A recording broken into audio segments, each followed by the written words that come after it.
everybody, I'm Nikki D, and if you're new to the channel, this is 5 Dog Farm. Thank you so much for watching. Today I wanted to show you a little tip that you probably have heard of, but it works out so great if you're doing some seed starting and you don't want to go out and buy the little seed cells or plastic pots or anything like that. So I just wanted to show you some of the various ideas that I'm using. Now, 2 years ago, when we were still just getting ourselves settled here on the farm, I came across a dumpster and it was full of those black transplant starter things. You know, the black cell things are 6, or you can have 6, or you can have 12, or you can have however many. Anyway, I got a whole ton of them, but I know they're not going to last forever. I'm trying to take good care of them, but between the sun and the use, eventually they will break down. Well, as you know, if you're a watcher of the channel, I do not like to throw things away, especially when they're perfectly good for other things like holding pencils or pens or paintbrushes or plants. What a great seed starter. Let's talk about something that's not going to break down on you, right? I mean, and there's all different sizes. This was a little mushroom, can full of mushrooms. Yes, we did eat Spam. It's not bad if you fry it. I kind of left the label on this one because I just thought it was funny. I know it'll eventually come off, but I get a giggle out of it every time I see it. So I just use these and start seeds in them. Why not? You know, you're going to have something here that's going to last quite some time. So what I like to do when I drill the holes in the bottom of the cans, because I do not want it to fill and get so soggy that my seed does not have a good running start, because goodness knows this is only my 2nd year at real gardening and I need all the help I can get. So what I do is I take a wet paper towel and I put down a cutting board, because goodness knows the drill could go through and gouge anybody. This is Jamie's house, her island top, and I would not want that to happen. So I always put down a piece of wood and a wet paper towel to catch the metal shavings. So I'm just going to show you how easy it is. I just put 2 holes.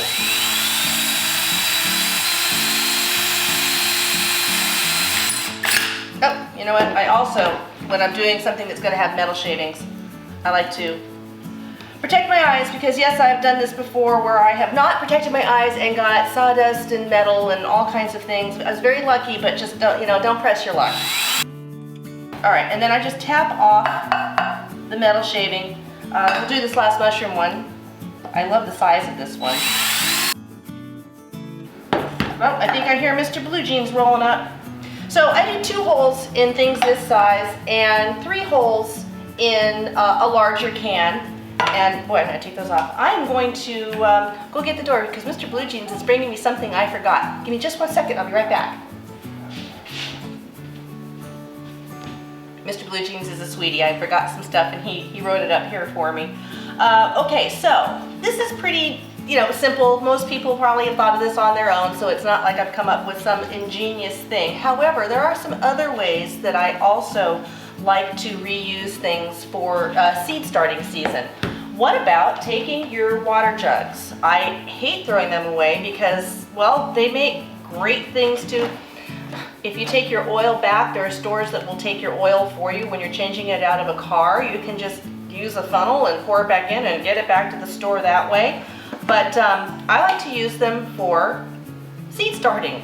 So you would just put your soil in here and your compost mix, open the bottom, and you just set it here, put your seeds in to start, and then of course I didn't have to drill a hole because this was open. Now if you feel that's too much drainage, if it doesn't work for what you're doing, you could maybe put a rock in the opening if you wanted, or just drill a couple of holes in the lid for drainage. And then what I like to do is, with the water I have recaptured, just pour it back in and put this back, and there you go.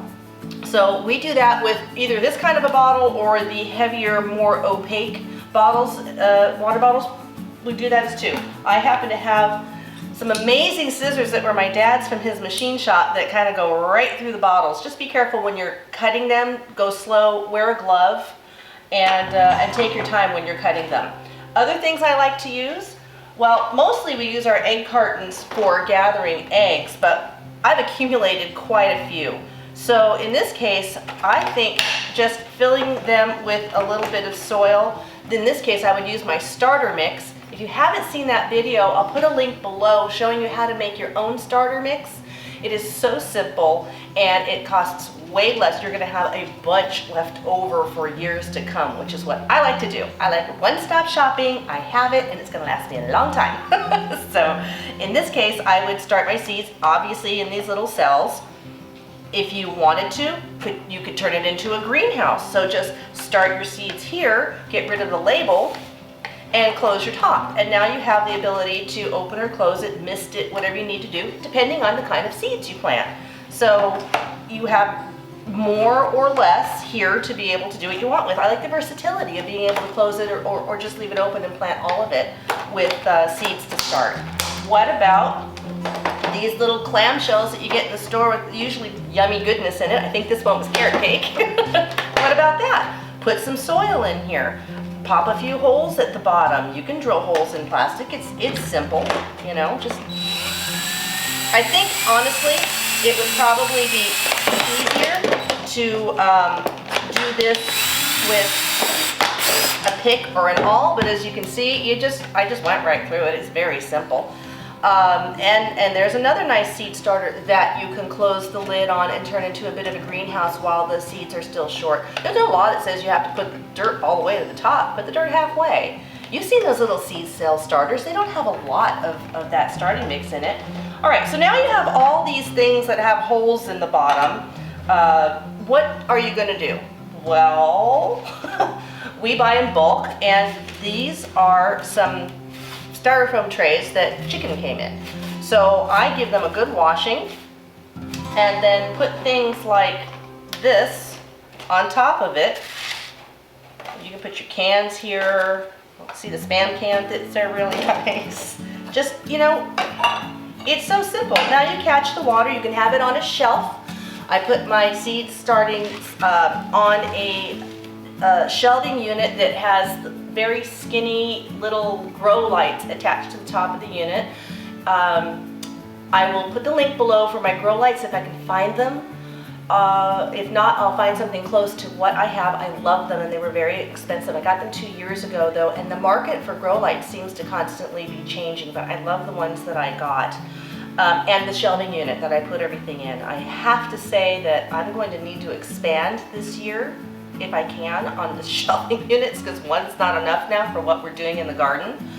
But if this is your first adventure with seed starting, like I said, I'll go ahead and post how to make the soil mix that I did, and I believe I have some pictures of my original shelving unit that I set up. So I will dig those up and see if I can put them along on this post, and it would definitely be on the blog at www.5dog.farm. If you like reading blogs, I also have one of those. So think out of the box a little bit. Try to save some of the stuff that you have. I'm sure you could probably think of other things that I haven't thought of, so leave a comment and let me know what you do and how you start seeds without having to go buy all this stuff that you've got it in your house already. Old, maybe old containers that used to hold food, but got a little shabby and you don't want to use them anymore. Use those. Just think a little outside the box, like I said, and see what you can come up with. Well, thank you for watching so much. I appreciate it. Pretty excited to get the seeds started this year. This is Nikki D from 5 Dog Farm, and I'll talk to you soon.